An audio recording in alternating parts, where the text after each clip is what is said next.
Okay, so it's great to see everybody officially. We will start this year's 2022 Media Sociology CITAMS Chairs Plenary Panel. For those of you who don't know me, I'm Jenny Davis. I am a sociologist at the Australian National University. I work at the intersection of technology studies and social psychology with generally a critical lens on social factors in technological design, and more recently into social and technical factors in AI and machine learning. I was so excited to be able to put together this panel of scholars who I know either vicariously through their work, now all of you vicariously through your work, but vicariously through your work, but then also sort of personally in many capacities, especially over the last year or so. So what I'll do is I'll do a brief introduction of each of our panelists today with sort of your official bios. And then I hope, if it's okay, I might say something a bit personal as well. And then the way the session should run is each person gets 15 minutes to present. If you go a minute or two or over, that's fine. But once you start getting that kind of 2-minute mark, I'll send you a DM and rush you along. And then we'll just try to open it up for conversation. And when we open it up for conversation, what I hope for is for the audience absolutely ask questions, but also for you all to sort of ask questions of each other. You're working on areas that in many ways intersect or at least adjacent. And so what I would love is for this kind of like last part of the everyone okay? To be really conversational. And I'll just ask that if you're not, anyone who's not speaking, to have their mics muted, because as we talked about before the recording started, we all have lives going on behind us.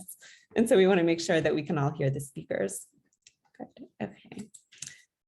So our 4 panelists today are Michael Schudson, Julia Sonnovend, Laura Garbes, and Caitlin Petre. And and I apologize if I just said anyone's name wrong, which is entirely possible.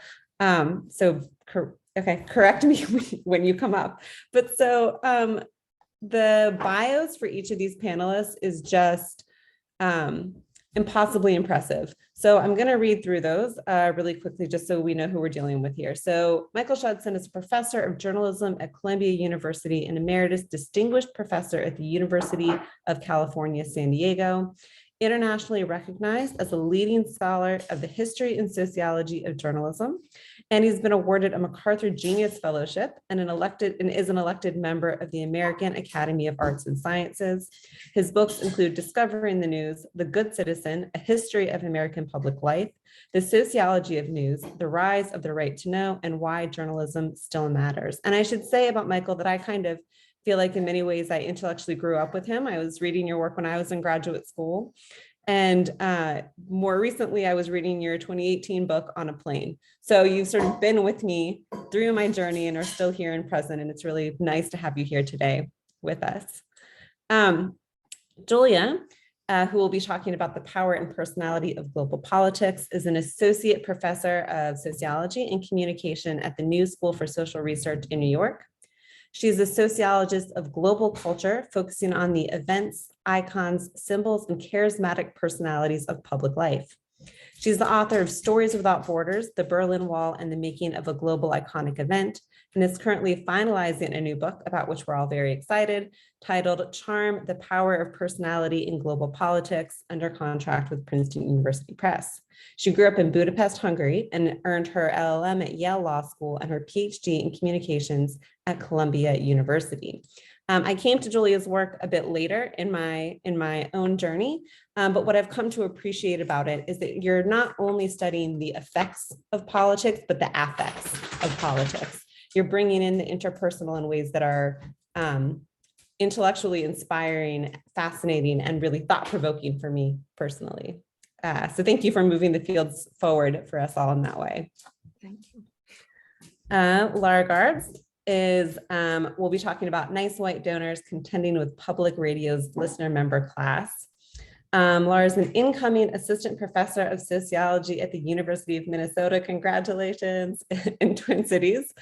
She received her PhD in sociology from Brown. She's received fellowships from the National Science Foundation and American Association for University Women for her work, which focuses on the relationship between voice, whiteness, and cultural organizations. Her current research project interrogates the racialization of sound in American public radio.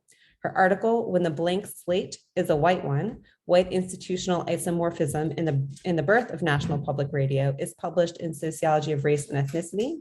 Her most recent publication, Anti-Colonial Struggles on Air, Challenging the Colonial Soundscape Through Indigenous Sound Work, can be found in Resonance, the Journal of Sound and Culture.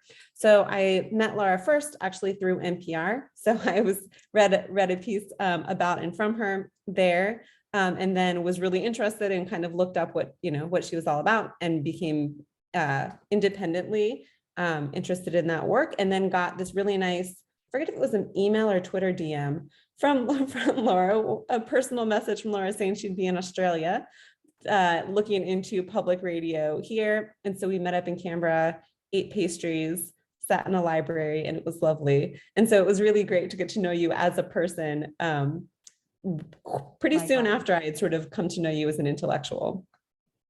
And then finally, we have Caitlin Petre, who will be talking about When Workers Own the Newsroom, Media Ownership, Journalistic Working Conditions, and the Case of Defector Media. Caitlin is an assistant professor of journalism and media studies at Rutgers University.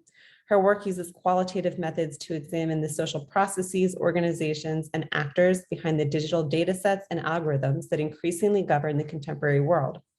Petre's book, All the News That's Fit to Click, published in September 2021 by Princeton University Press, is the behind-the-scenes look at how performance analytics are transforming the work of journalism. Her scholarly work has been published in Social Media and Society, the American Journal of Sociology, Social Forces, Sociologica, and Digital Journalism. She's appeared in popular publications such as the New York Times, The Economist, Wired, The Atlantic, The American Prospect, and Columbia Journalism Review. She holds a PhD in sociology from New York University, is currently a faculty affiliate at the Center for Information Technology and Public Life at the University of North Carolina at Chapel Hill, and was previously a postdoctoral fellow at the Information Society Project at Yale School. Caitlin and I met as co-program chairs which I always forget the title, but area chairs. Thank you. I think I just promoted us inadvertently. So we were area chairs for this year's FACT conference, which is an ACM conference on fairness, accountability, and transparency in algorithms and machine learning. And so we got to work together to help curate a program for the social sciences in that regard. And from there, I learned that Caitlin had just published a book, and which I quickly read and I've said this to a lot of people, and I think I've said this to you, but the content of the book is so interesting and important. And it's about the use of metrics and analytics in journalism, but also the quality of the writing and of the storytelling was so exemplary that I've actually recommended it to many students who aren't doing anything in the area, just so that they sort of know how to write well. It's just sort of a really high quality piece of work that I think will have lasting and enduring impact across multiple fields. So now that I've probably talked too much already, let's jump into it. And we'll go in the order of the program, if that's okay, which puts us with Michael first. Very good. Thanks, Jenny. That was a great introduction to everyone. What I want to talk about is what matters more than truth as such to journalists, American journalists in particular. That's what I know most about. American journalists routinely defend their practices as committed to what they variously call objectivity, balance, fairness, or evidence-based reporting. This commitment is genuine, and it arose historically, not because anyone foolishly denied the subjectivity of human perception, but precisely because they acknowledged it. In the 1920s, when journalists first began to use the term objectivity, subjectivity was everywhere, a topic for intellectuals and beyond. Freud was very much in vogue in America. And in legal theory, a movement called legal realism declared boldly that law is nothing more than what judges say it is. For journalists, because they acknowledged subjectivity, they sought practices to hold it subjectivity in check, not only their own subjectivity, but the subjectivities thrust upon them by governments, notably propaganda in World War I, and corporations with the rapid rise of public relations immediately after the war. As Gay Tuckman brilliantly observed 50 years ago, objectivity became a set of ritual practices designed to protect journalists from critics. Still, the ideal to which those ritual practices were tethered remained important. Objectivity was not only the rituals of he said, she said, both sidesism, but adopted in the name of objectivity, but it was still an ideal that went much deeper. Many critics, I think, have lost sight of that. Consider a writer and journalist I much admire, Rebecca Solnit, who declared half dozen years ago as follows: objectivity is a fiction, that there is some neutral ground, some political no man's land you can hang out in, you and the mainstream media. Even what you deem worthy to report and whom you quote is a political decision. There is no apolitical, no sidelines, no neutral ground. We're all engaged. Well, at some level, that's true, but it's also both incomplete and I think rather cynical. Yes, we all have our underlying subjectivities, but that's exactly why we develop serious ways of trying to hold them in check, not only individually, but socially and collectively. Now, I've defended the ideal of objectivity in my work, but I have been as guilty, or maybe guiltier than anyone, in presenting objectivity as the unrivaled monarch of American journalism, forgetting that other ideals matter to journalists too, and matter a lot. Reporters have not pledged the way witnesses do in a courtroom to tell the truth, the whole truth, and nothing but the truth. Sometimes they knowingly withhold parts of what they know to be true, and they do so for good cause. What are these other loyalties for journalists besides objectivity? There are at least half a dozen. I'm not going to get to all of them in the next 10 minutes. I'll take up three, or a number of that fall into three categories. First, they're parallel primary loyalty, which is establishing emotional connection with an audience. It's kind of coordinate with objectivity as an ideal in journalism. The value of engaging audiences through storytelling is this second, is the partner here of objectivity.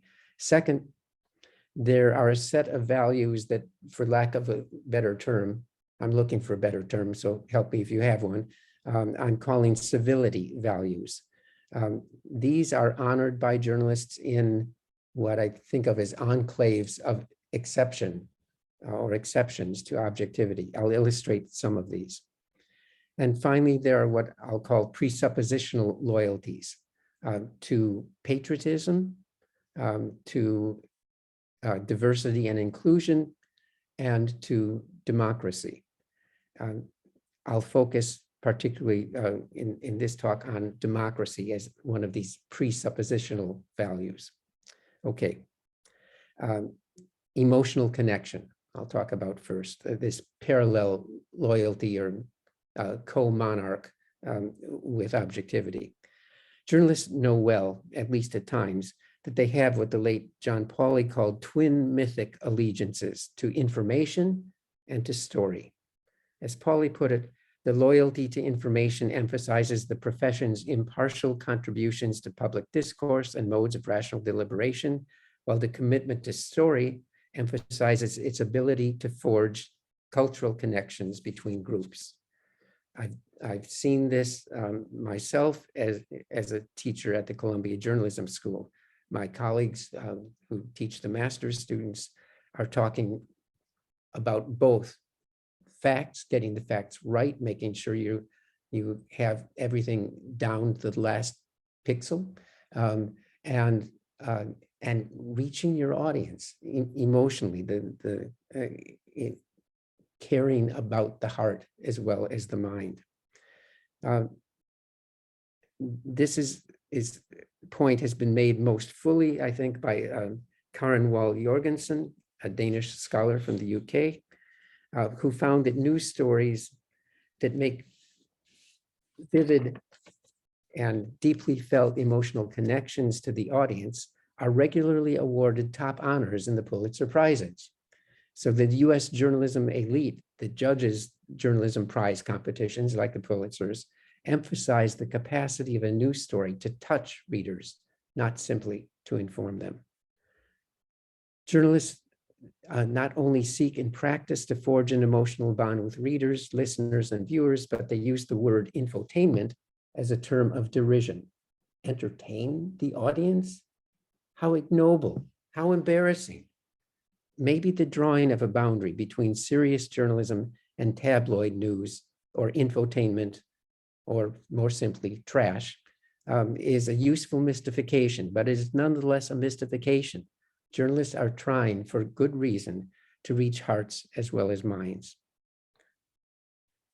Civility, or the civility values. I'll wander about this a bit. In journalism's own mythology of itself, reporters are rule breakers, adventurers, savvy, streetwise. Civility is not a word they are likely to apply to themselves. They will follow a story no matter how many toes they step on. But sometimes they absolutely avoid stepping on toes. And I don't know a better word for this at the moment than civility.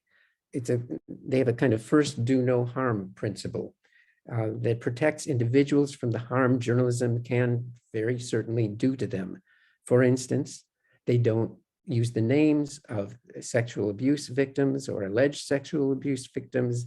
They do not use the names and stories of minors who have committed crimes or have been accused of committing crimes. Take that. Sometimes that's written down in particular news organizations' codes, but most news organizations follow those rules. They just don't talk about it very much. Now, that's a part of what I mean by civility values, and it is a breaking away from a full account of what journalists know that is relevant to a story. They say this is relevant to this story, but we're leaving it out. Sorry, guys. So to put this more dramatically, part of what happens with the civility values is journalists censor themselves. They agree to do so. They do not print everything relevant to the story that they have heard and that they know to be true. They clean up language. They omit stuff. I mean, cleaning up language. If the president uses some foul words in talking with the reporters, you don't find out what vulgarities they used. That's just left out of the story. Now, in a strict sense, if journalism is the publication of information about recent events of public importance, period, there can be no justification for this self-censorship. Consider the remarks of Dean Baquet when he was managing editor of the Los Angeles Times, and he made the decision to go ahead to publish a story on accusations of sexual harassment against then candidate for governor Arnold Schwarzenegger. In an interview about his decisions in that case, he observed, "Sometimes people don't understand that to not publish is a big decision for a newspaper and almost a political act. It's not an act of journalism. You're letting your decision-making get clouded by things that have nothing to do with what a newspaper is supposed to do. In a word, politics is one thing, journalism is another. Journalism is the not politics. What gets published because it is newsworthy, and it does not get published only if journalists decide in the end that the story is not newsworthy, or that it is newsworthy but not sufficiently verified in the reporting so that it would be bulletproof to criticism. We know, if you go back far enough, that sociologists have paid attention to the different values embedded in mainstream news. I think particularly of Herb Gann's wonderful chapter in Deciding What's News on values in the news, among which he mentions responsible capitalism, ethnocentrism, small town pastoralism, moderatism in politics, altruistic democracy, individualism, and in general, social order. What Gann's identified is that journalists take for granted some cultural presuppositions, but they're sort of hidden to the journalists in part. I'm looking at something different, something that's not hidden, not the broad cultural assumptions of mainstream media, important as that is to excavate, but actual self-conscious goals that journalists try to live up to. I'm calling attention to values that are not unconsciously assumed, but are embraced, however uneasily, by practicing journalists, even if they do not shout them from the rooftops.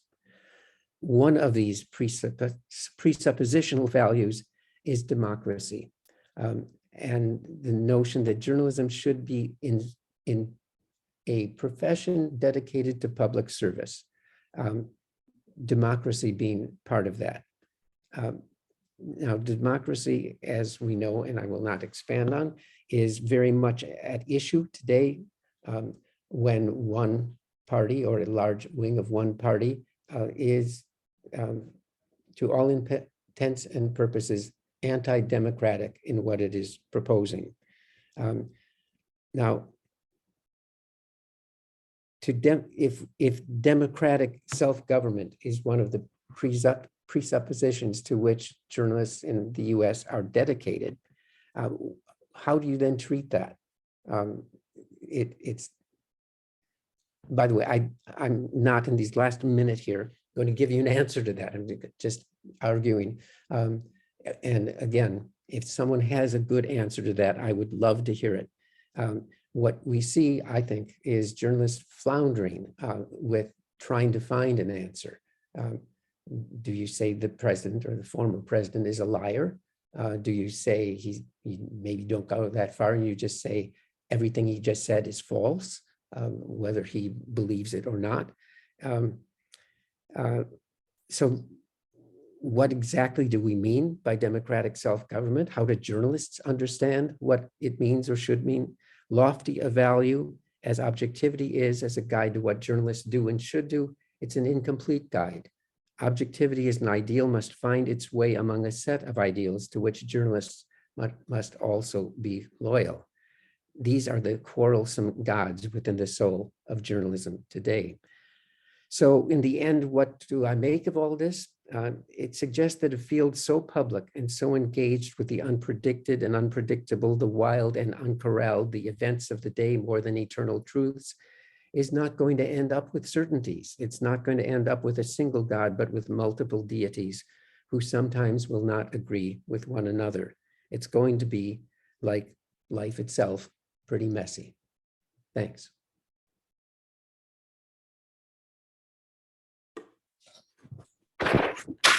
Yeah, thanks so much, Michael. That was really, really interesting. And as I said, I've read some of your more recent work on a plane, and this builds on that. And I'll be really interested to see how this conversation goes. Let's hold questions until the end once everybody is presented. I should have said that earlier. Okay, so the next person in the program is Julia. So if you want to go ahead and do your presentation. Thank you, Jenny. I will try to share some slides.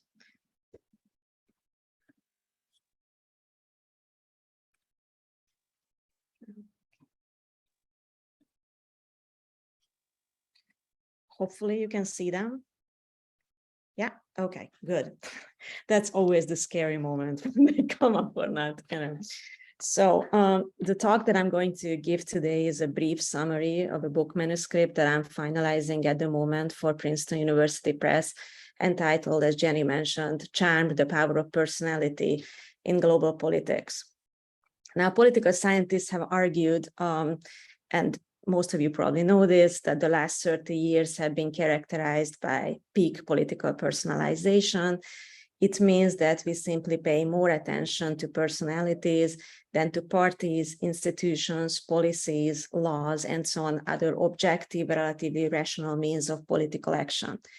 What I'm arguing in this book, that if that's indeed the case, that we pay more attention to personalities than we used to, then we need a better understanding of how personalities are constructed in and by contemporary media. And that's what the book is trying to do through international examples from many parts of the world. If you think about charisma and charm, you still mostly go back to Max Weber. And for sociologists, I don't have to explain as much the concept as when I speak to other types of audiences. But it is still a striking fact that a more than 100-year-old concept is the one that we reach to and use when we try to discuss charisma and charm in contemporary political environments. But there were some really modern elements in Weber's concept. He described charisma as a divine extraordinary quality, but he acknowledged that it was in the eye of the beholder to decide whether somebody is charismatic in the political sphere, meaning that it is the audience who would decide ultimately whether somebody has this quality. It's not something essential to personality. But obviously, he was mostly focusing on man's exceptional rhetorical performances at that time, only focusing on leadership. And an important fact to our purpose is practically no attention to media is present in his concept of charisma.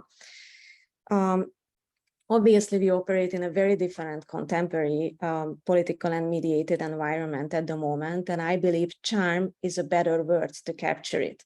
Even in its etymology, charm is related to song and incantations, so something that is mediated, that is capturing hearts. Charm is the ability to attract or delight as if by magic. I believe it oscillates between seduction and deception. So depending on your perception of the event or the personality, you might feel like the person captured your heart, or you perceive it as a form of deception, something that is misleading, leading you to tunnels that you should not enter. Charm, I believe, works particularly well in contemporary new media environments because, at least in theory, you can instantaneously and directly interact with political personalities on social media. But even as importantly, you can see the stream of visuals coming from political leaders worldwide. You have a visual imagination of how they look like, how their sounds.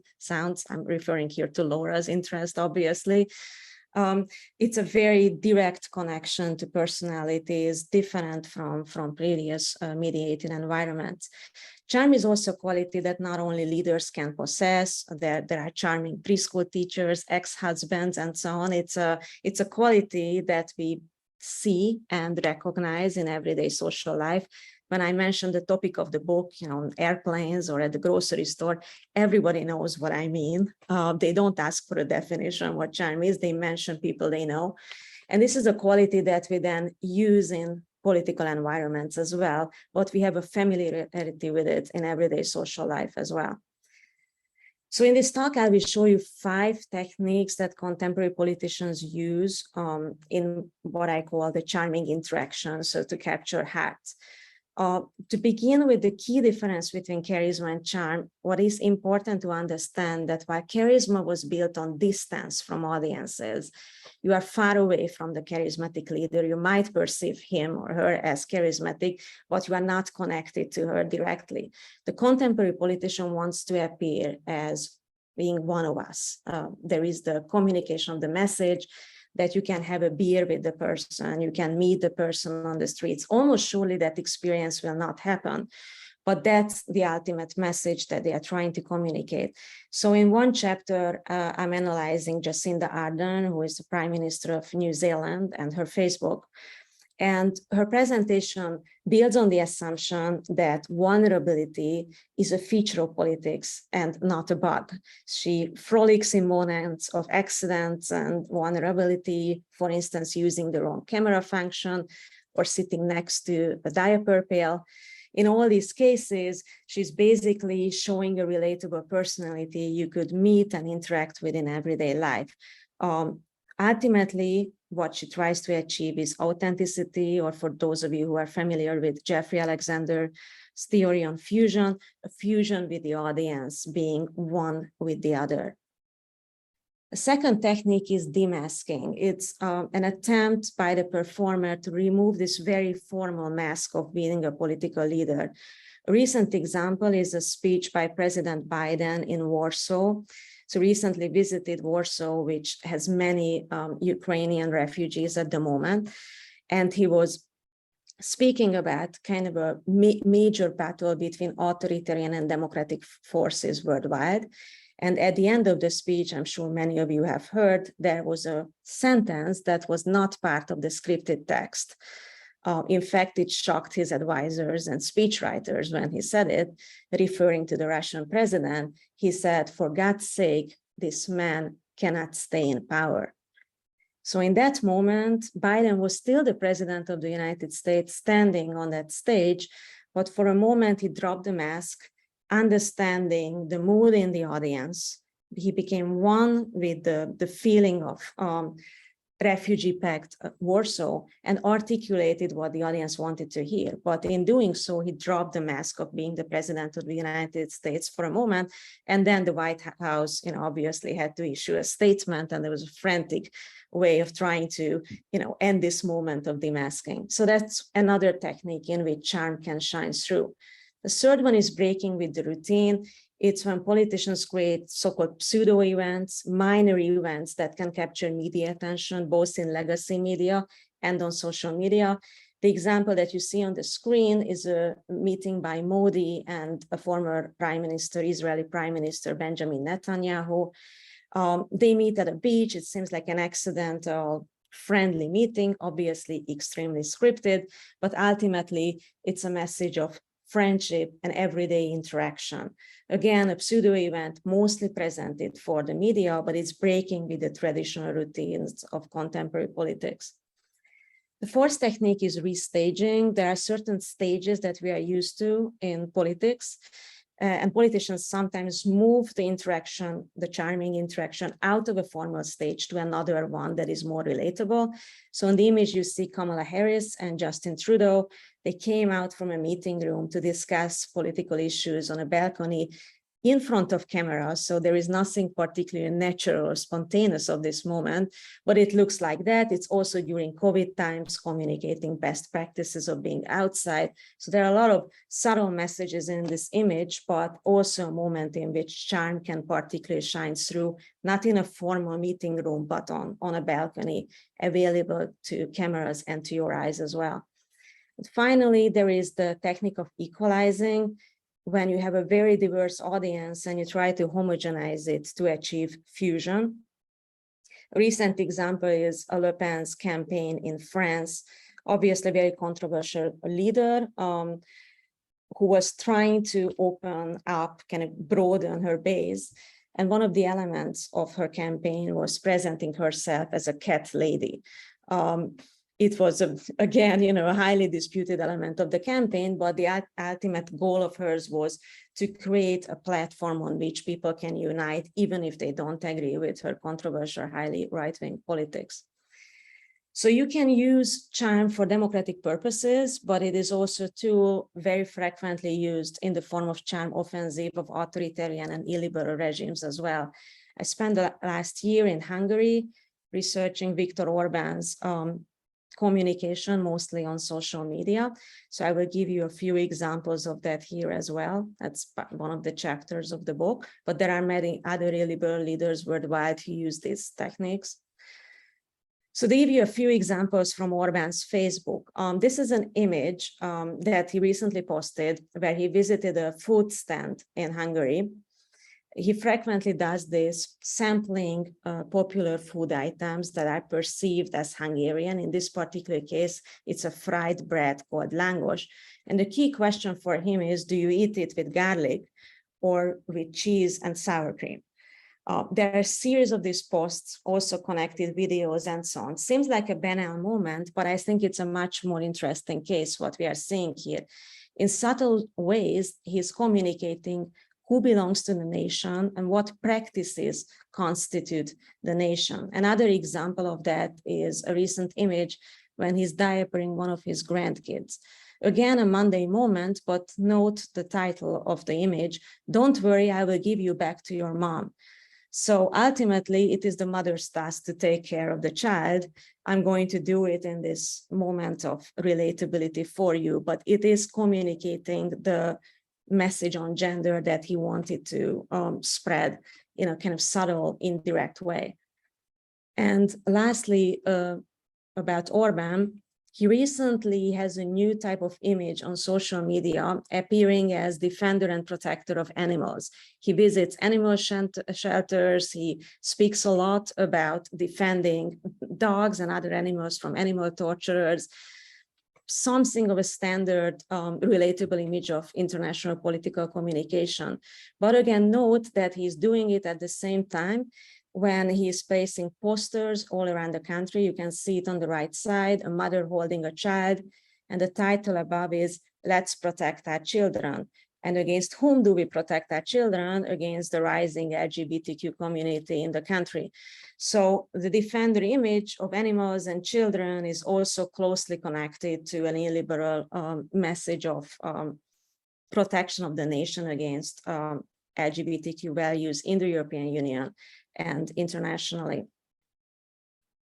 There are also cases in which countries, democratic ones as well, but mostly authoritarian and illiberal regimes, use charm offensives.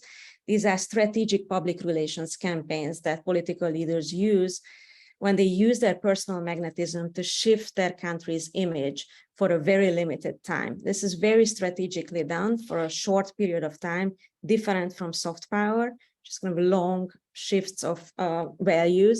In this case, you use personality strategically for a limited amount of time to shift your country's image.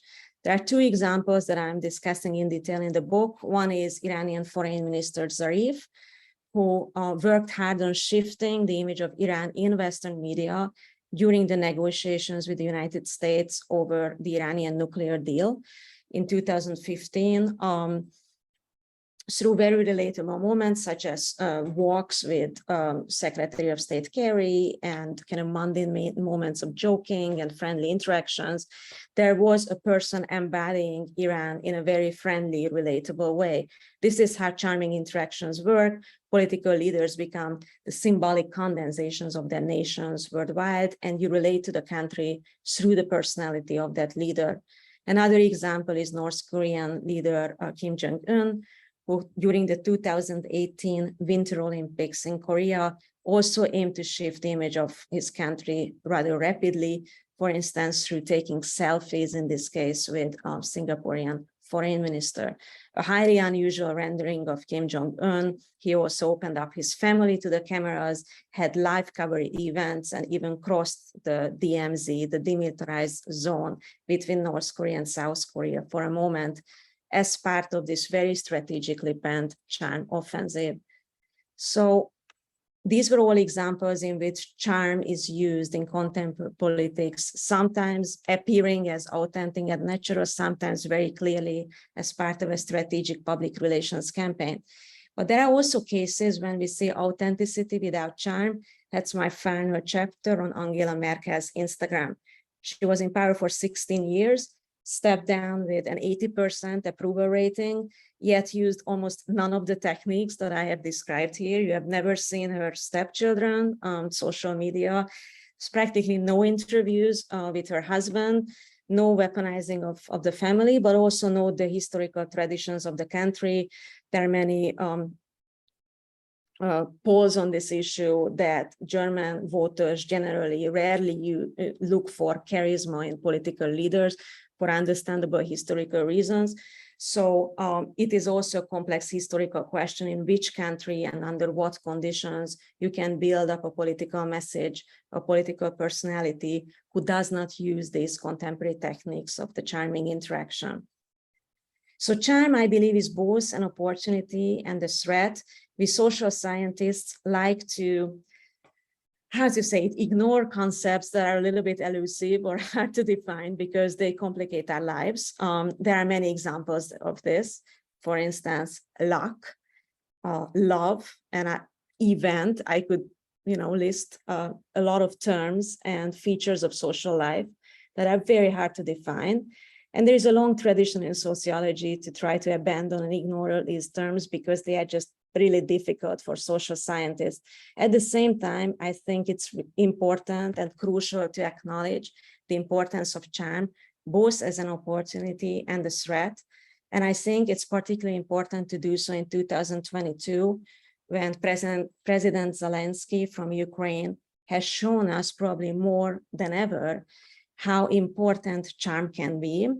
Using his extensive experience with theater and television and using very strategic social media campaigns, he was able to capture hearts internationally, and questioning that very odd premise that politics is based on realpolitik, rational actions. What we are seeing here is a charming, relatable leader, and that quality translated into very actual material gains, such as financial support or even military transport. So I argue in this book for taking charm very seriously, both as an opportunity and a threat. Thank you for your attention.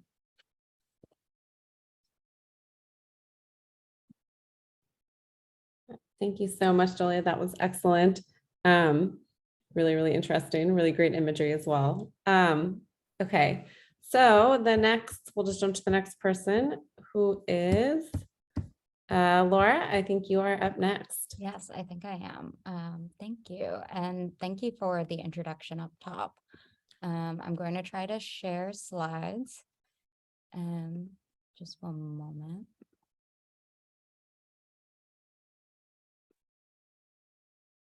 Now, can you see the title slide? I don't think you're sharing. Oh, okay, just one moment. Share screen. There you go. And are you seeing? I think we're just seeing your desktop. It's like a multicolored. Okay, great. So I'll go ahead and do slideshow. Okay, Yeah, perfect. now are you seeing it? Now we Okay, see. great. Okay, excellent. So thank you so much for having me here today. And thank you for that wonderful introduction at the top. As Jenny noted, my current research focuses on the racialization of sound and cultural production in public broadcasting. And today I'm just going to be focusing on one aspect of the public radio industry in the United States, namely its core audience. So public radio's programming team has espoused ideals of pluralism from its very start. And I'm not going to be focusing on the founding years in this presentation, but I do really think it's important to remind ourselves of what NPR has set itself up to do to differentiate itself from commercial radio in its inclusivity. Now, NPR's first programming director, Bill Simmering, spoke passionately about public broadcasting's potential to serve more than the commercial marketplace. So he argued that it was essential that there be a broadcasting system that included the voices of underrepresented groups. He said to allow minority views to be unrepresented or misrepresented is to deny freedom of choice and threaten the life of the democracy. While commercial media have ignored the pluralism of society, the future of public broadcasting may be to capitalize on this diversity, which is a really strong claim. Okay, so now I'm going to just fast forward ahead to the contemporary, to 2020, when I began interviewing public radio employees of color about how they experienced the industry. I spoke to Fatima, a Latina reporter working at an NPR local station in her hometown, who was raised in a working class, monolingual Spanish household and had not heard of NPR growing up. So a public radio editor sought to recruit her at a regional networking event for journalists. And the editor noted to Fatima how valuable her bilingualism would be for a position at the local NPR member station. So I asked Fatima, okay, compared to how it was pitched to you at recruitment, who do you think public radio is for? And she started out by recounting what other people have asserted when they recruited her. She said, I'm told NPR, it's public radio, it's for everyone, the whole public. She then begins to laugh and she quickly produces a rebuttal about the reality of her experience in her first few months there. She told me, if it was for everybody, you would have different kinds of broadcasting. I think there's just times that I'm like, you're lying to me. And you clearly know you're lying to me too, because this is only for somebody that has a bachelor's degree or higher, that probably maybe lives in a city or probably lives on the coast, that speaks English, that both spouses have a job. Their income is probably roughly $80,000 per individual or above, right? I'm smart enough to know this claim is not accurate. And, you know, she went on to note that she was just spitballing and she did not have the demographic data to back it up on hand, her just perception of her profile. But the thing is, she was really spot on the national level. MRI Simmons, a major US survey company, conducts a yearly report on public radio. And so I put on the slide just one snippet of a report produced by National Public Media on public radio's audience. And here it says that public radio listeners are 104% more likely to work in top management, 69% more likely to be C-suite, and 113% more likely to be a self-employed professional. Now, the report goes on, and it is laid out specifically to differentiate NPR listeners from the rest of the public, to make them attractive to potential corporate underwriters, which we will get into a little bit later. But for now, I just want to highlight how troubling this differentiation is. Clearly, Simmering's ideals had not come to fruition by this point. These demographic statistics are status markers that set listeners apart from other Americans, rather than reflecting any sort of pluralism that aligns with public broadcasting's original mission. And this audience dynamic is no secret. I'm not revealing anything new here. Jack Mitchell, in A History of NPR, where he draws on his own experiences as the first employee of the organization, notes that public radio has a symbiotic relationship with its listeners, who are well-educated and societally conscious and who feel so connected to their medium that they are willing to support it financially. Economic constraints on the institution of public radio have shaped and narrowed its intended audience, especially following a wave of budget cuts and near bankruptcy in the 1980s.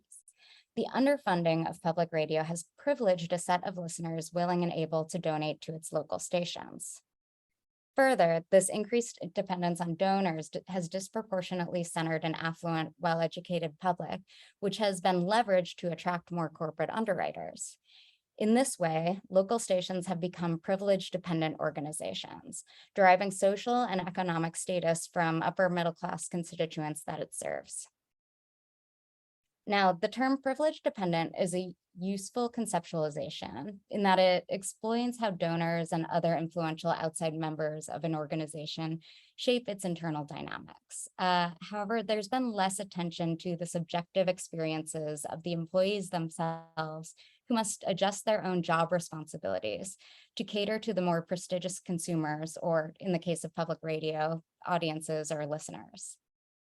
And we know from literature on racialized organizations that racially minoritized employees often take on high performative and emotional labor to adapt to entrenched organizational norms. And the way workers of color perform such emotional labor in organizations are often rendered invisible by colorblind ideologies, and in this way they are uncompensated.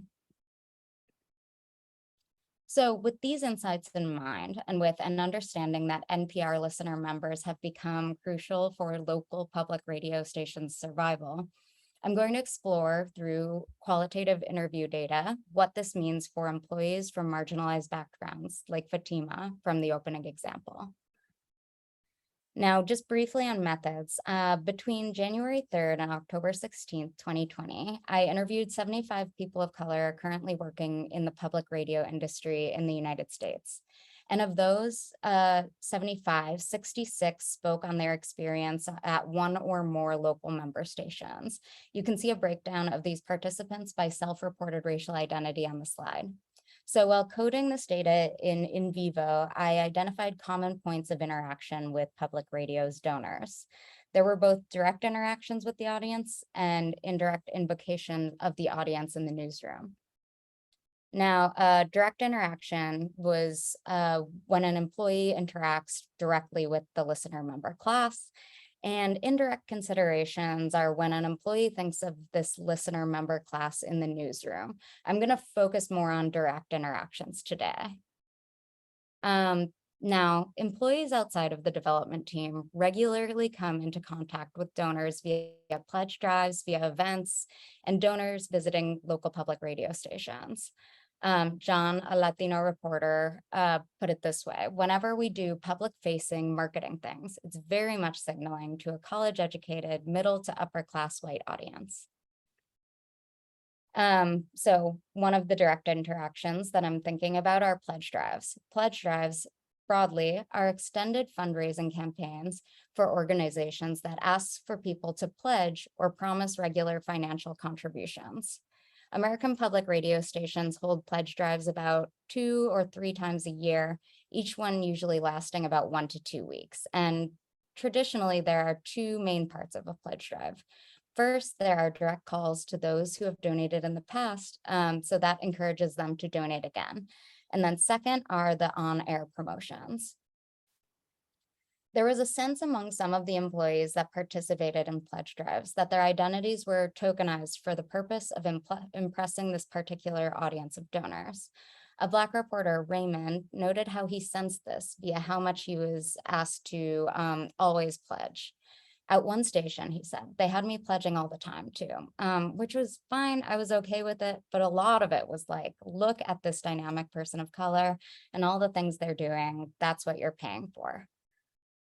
And while pledge drives tend to happen on air or via phone, some local stations opt to provide other opportunities for listener members to be more engaged with the station they support through donor events, station visits, and other points of access to employees at local stations. Donor events can take place outside of the station in a formal setting. A producer at one station described their yearly donor event as a gala where they invite a bunch of people with money and they hold a dinner and a show and a buffet, and people are dressed up in suits and gowns and stuff, and they drink and they donate. Employees at the station attend the event on a volunteer basis, though some are strongly encouraged to do so. These events also take place at the station itself. As one Asian American reporter, Jenny, recounted, I've seen the donor events that we've had in the office. They'll set up stuff in the atrium and you know exactly what it's like super white, super old, people in suits drinking wine and cheese. Now, just as the case with pledge drive participation, direct interactions with donors often involved a very particular expectation to perform diversity. This performance could be prompted by a superior bringing up the employee's ethnic heritage. So Jay, a Latino reporter, said, oh, I'd have to go to donor events. With me, all of a sudden it became really fashionable to be like, Jay's great grandfather was Mexican, which like I mentioned offhandedly. It's so disingenuous. I always trotted it out, the fact that my great grandfather was Mexican at any station that dealt directly with donors. Now, Amanda, a Latina reporter at a different station, recounted a time when a donor wanted to meet somebody who, quote unquote, did diversity reporting, since that was the specific cause the donor's money went towards. And she told me, okay, so somebody from development approached me and they told me the story about how somebody donated money to go towards diversity reporting. I don't know if they used the money for that purpose or they didn't, but they wanted me specifically, to meet with these people and show them the work I've been doing. That made me feel icky because I'm not a diversity reporter. It was weird and it made me uncomfortable.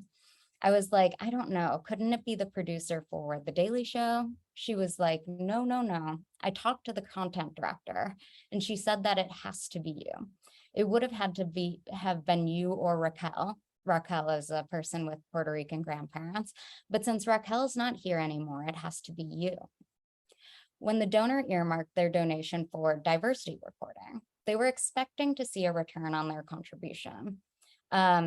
Then Amanda's racialized body was used by those in development as proof of diversity reporting, even though she herself does not report on these diversity issues. So just an overview of these direct interactions. I'm considering how privilege dependence in media organizations impacts labor conditions for folks of color in the public media industry. So I use these 66 qualitative interviews with public radio workers of color at local stations in order to understand these workplace direct interactions and direct experiences with listener members.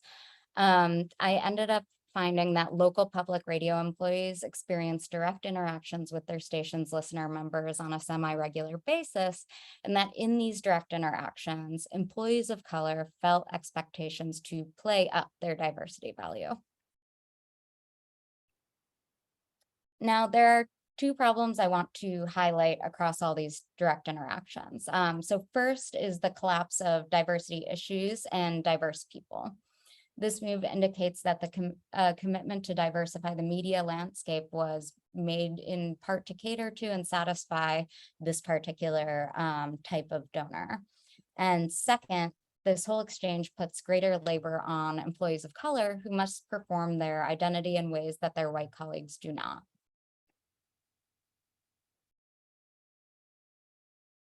And while I focus mainly on these direct interactions today, I wanted to point to another part of this, how this listener member group then beyond these direct interactions may shape storytelling. So Gemma, a Black reporter at a local station, diagnosed the problem she saw as journalism that is shaped by the subjectivities of donors funding the station.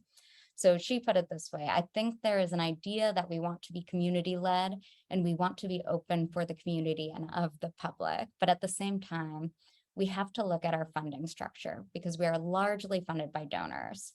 Your donors often are older, rich white people, frankly. And so I think that impacts the storytelling.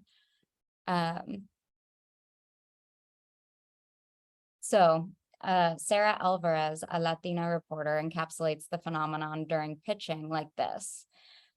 She said to Kramer and O'Donovan, who published a paper on this, in public radio, there's this person we consider called Mary. Sometimes when people are pitching stories, somebody will say, well, why would Mary care about that? And Mary is in her 50s. She's well-educated, she's white, she's affluent, and Mary is not Maria, you know? So within my sample, just for broad strokes, and before I close out, a third of those interviewed said that they have restricted their own efforts on pitching stories that might run up against these Marys or editors that are thinking about these Marys. So I'm happy to talk more about this in the Q&A or take any other comments or questions you may have at that time, but and implications for future work. Just need to investigate and untangle this dynamic a bit further. Thank you so much.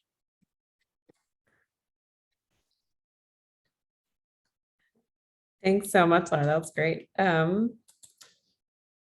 Excellent. Okay.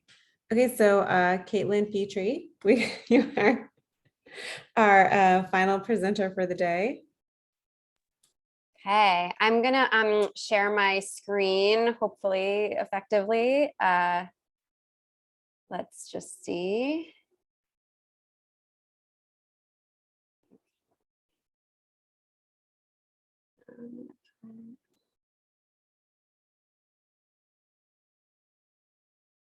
Let's see. Okay, can you see my slide? Looking Okay. good. Yeah. Okay, great. And everybody can hear me okay? All right, wonderful. So, wow, I'm tempted to be like, let's just skip my talk so I can ask all of you questions. I have so many thoughts and this has been so generative, so I'm excited for the Q&A part. And there's kind of a lot, especially with Laura's talk and looking at kind of the politics of being a donor that leads into, I think, some of my work that I'm going to be talking about, which is about ownership structures in media. So this is, I'm presenting new work. This is kind of full disclosure work that is currently in progress. So I'm still conducting these interviews. I'm still working on this project. And so you're seeing like a nascent version of this analysis, and feel free to share thoughts and feedback. This is a project called When Workers Own the Newsroom: Media Ownership, Working Conditions, and the Case of Defector Media. And in kind of pursuing this, this deep dive into a worker-owned news organization, I'm trying to tap into and contribute a new angle on a really long-standing question in media sociology, which is, how does media ownership affect journalistic work, right? Like, how do we draw a line, if we can, between the ownership structure of a newsroom and then the particular owner of that newsroom and the work that journalists are or are not able to carry out in that newsroom. And so we're all standing on the shoulders of giants. The particular giant that I'm standing on the shoulders of for this project is literature that has looked at the impact of different ownership structures. For example, comparing corporately owned news organizations versus nonprofit news organizations, and looking at that impact generally along two dimensions. So one kind of vein of literature mainly by Rodney Benson and others looks at the impact of ownership on news content. So when you have, corporate ownership versus nonprofit, do you see distinctions emerge in the amount of public affairs content? Do you see distinctions emerge in the plurality of different voices or different points of view that are addressed, right? And can we kind of trace a causal line there? And then there's another stream of work that looks at the role of ownership structure on journalists' job satisfaction. So some of that is like survey research. What we don't yet have as much research on, and one of the reasons I wanted to pursue this question and this case study in particular, is how a group of journalists who came up under one type of ownership structure manages and negotiates and navigates the transition to another type of ownership structure, and how that shapes the way that they manage and navigate their work. And so we also don't know that much about the nature of journalistic work under maybe more non-traditional ownership structures. And that's another thing I want to examine. So just quickly, there are a couple of kind of contextual developments in the news business that I think make these questions of ownership, and particularly transitions of different ownership and owners, very salient right now, right? So the media field kind of continues to be turbulent, with companies changing hands frequently.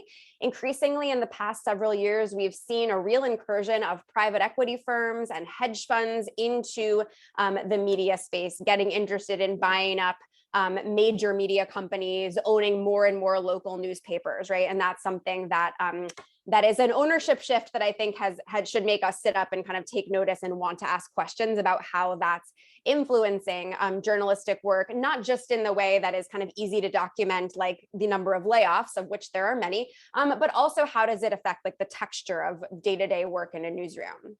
We also see media mergers rebounding post-pandemic. So that's another kind of tapping again into this theme in media sociology about consolidation of media ownership and how that affects journalism and the practice of journalism. And then we've also seen in the past few years a really interesting development that's sort of pushing back a little bit against the first two, which is this massive wave of unionization that has taken place, particularly in digital news organizations over the past, like, I would say 5 to 7 years, and it's continuing now. And so in this context, and looking at these contextual factors, there was this kind of really fascinating development that caught my attention as a scholar who studies labor process and is interested in kind of working conditions in the media, which is that a growing number of journalists are kind of coming to a place where they feel that unionizing is actually not enough to protect them. It's not enough to ensure the kind of stability and autonomy that they want. And they're instead forming media organizations that are owned by the journalists that staff them. So we've seen this kind of rise of the journalist-owned media cooperative in the past few years, even 2 or 3. So this is just kind of a couple of examples of such cooperatives. So there are some that are really locally focused, like Racket is a journalist-owned media organization that focuses on the Twin Cities. There's Hellgate NYC, which focuses on New York. And then there are some journalist-owned news organizations like The Appeal or Discourse Blog that are more focused on a particular coverage area. In the case of The Appeal, that's criminal justice system. And in the case of Discourse Blog, it's kind of a politics and culture site.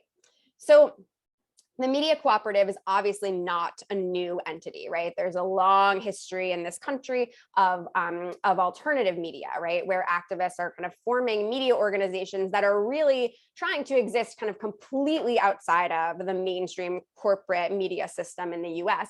And that's been around for a long time. But what was interesting to me about these emerging cooperatives that I've put up on the slide here as some examples is that they're formed by journalists who have worked, many of them extensively and for many years, within corporately owned media organizations before they go and form a cooperative. And so in this project, I do a deep dive on one such site, which is called Defector. So Defector, for those who may not be familiar with it, is a site that launched in September 2020. It's pretty new, and it's a subscription-based site focusing on sports mainly, but also culture and politics. And Defector has a pretty interesting origin story, which I'll talk through very quickly because we have limited time. But essentially, most of the Defector staff worked together previously, and some of them have worked together for more than a decade at a sports-focused site called Deadspin. Now, Deadspin started and it was part of Gawker Media. So Gawker Media, it was a kind of online media company with many different core sites, some of them having to do with sports like Deadspin, another one on car culture, another one on women's issues and feminism, and another one on media gossip. So they really ran the gamut, and Deadspin was the sports site.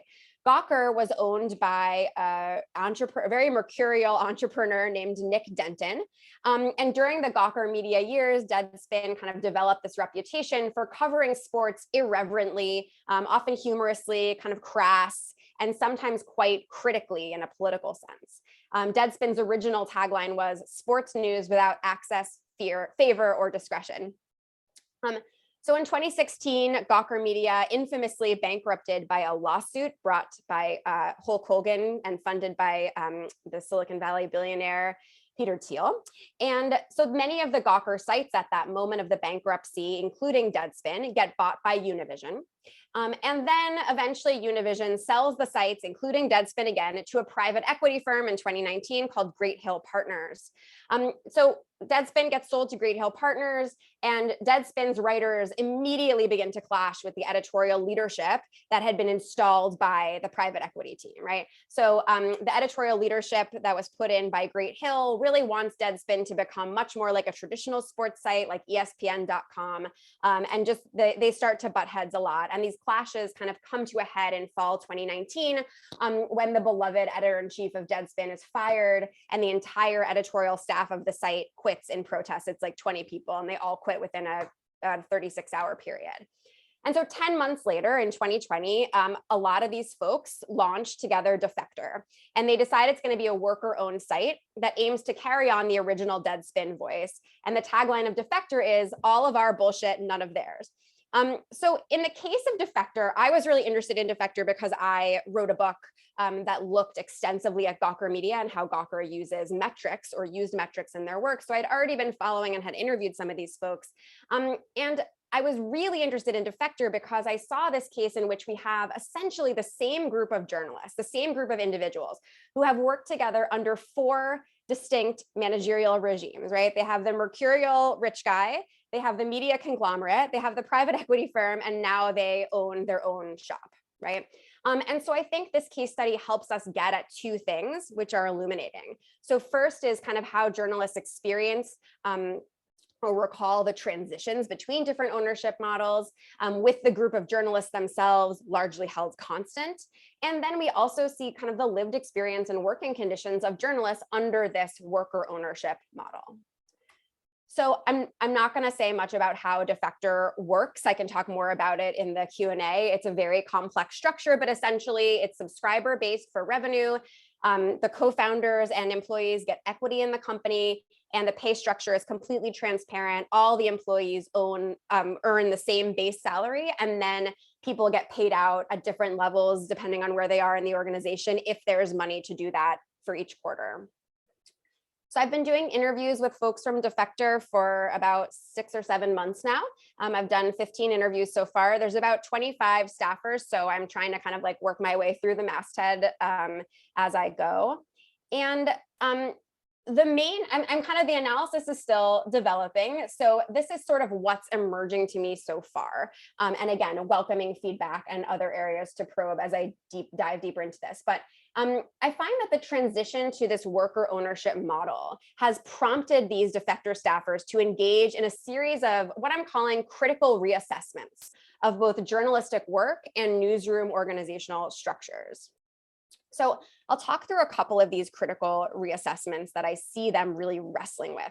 One of them is productivity expectations. So, many of the Defector staffers, as I said, kind of came up blogging. They came up in the online journalism world, which is pretty unforgiving in terms of the volume of words that you as a writer are expected to produce on a given day. It's a relentless pace.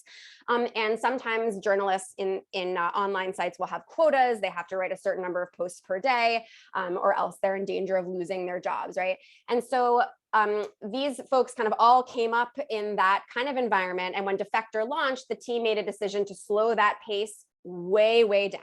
They're not going to post on nights or weekends. They're not going to have any kinds of quotas. They're going to aim to get 10 posts on the site every day, but they're aiming for it. They're not. And it was really interesting because I would ask staffers, well, how are you experiencing that? And they had really different, some of them said, I love it.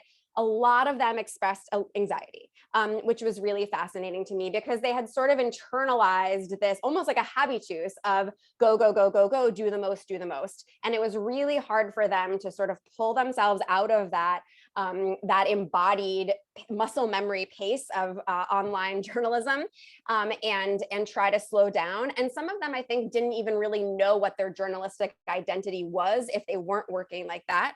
And similarly, we see a quote from Ben here at the bottom of this slide where he says, how does a sports blog conduct itself when it's not required to have like 20 posts up every day, right? So there's this sort of reassessing of not only who am I as a journalist and how do I know if I'm doing my job well, but also what even is a news site, right? If it doesn't look like the meat grinder, the hamster wheel that I've become accustomed to.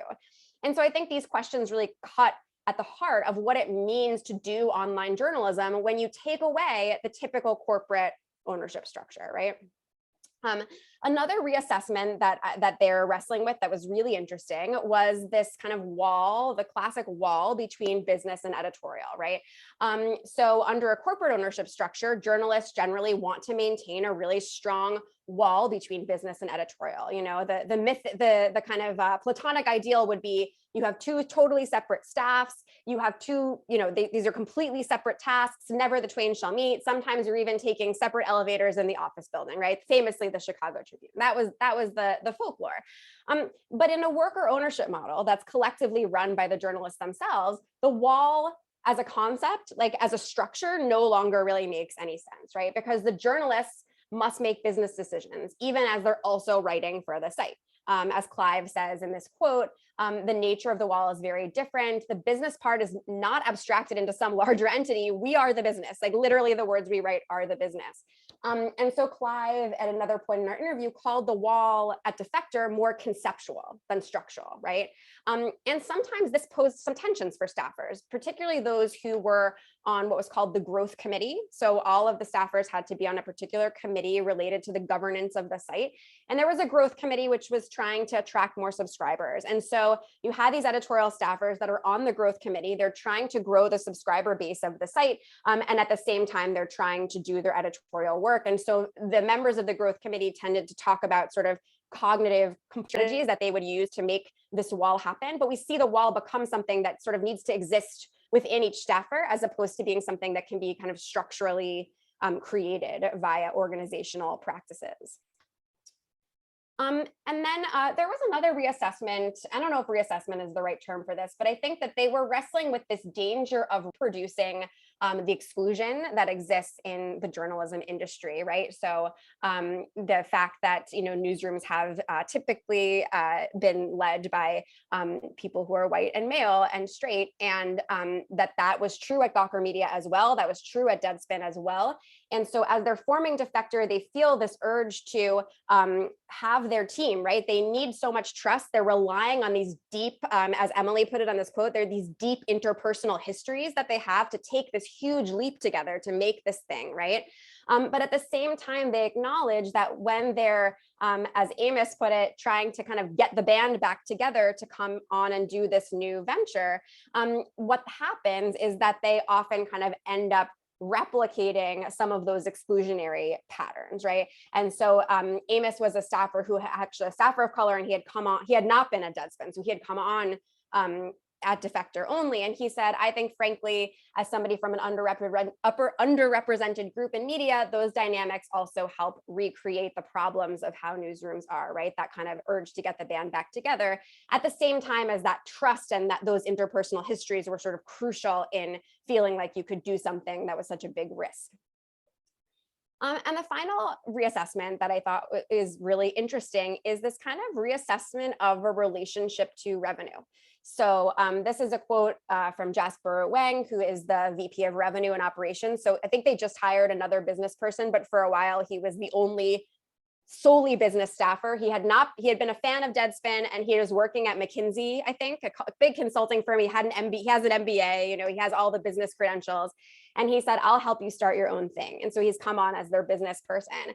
But he wrote this essay that was really interesting, where he sort of addressed it to fellow MBAs. And he said, I want my fellow MBAs to know that it's possible to embrace the collective, to adjust your relationship with the profit motive from as much as possible to enough.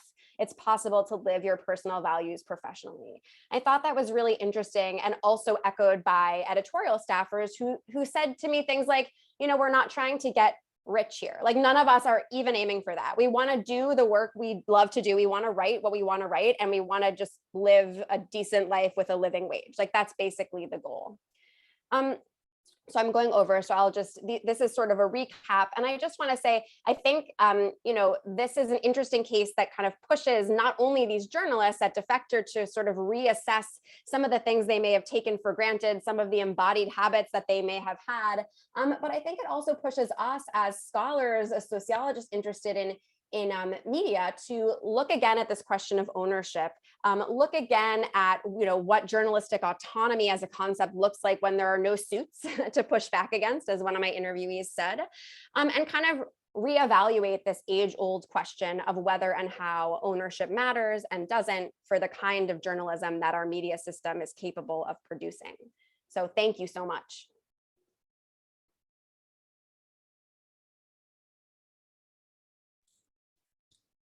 Okay, thank you all so much. That was, if possible, even exceeded my expectations, which were high. So it was really excellent. I hope everyone else enjoyed it as much as I did.